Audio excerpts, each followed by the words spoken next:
Not sure what's happening here. Noisy boiler.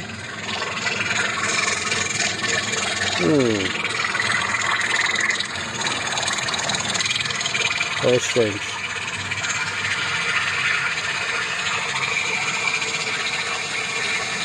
Maybe some adjustment in the combustion was required. Looks like I had both burners out, then had the burners back in. LDF tested it up, tightness tested it. I recall this job, some Potterton commercials in the middle of nowhere. They were Potterton Sirius 2s,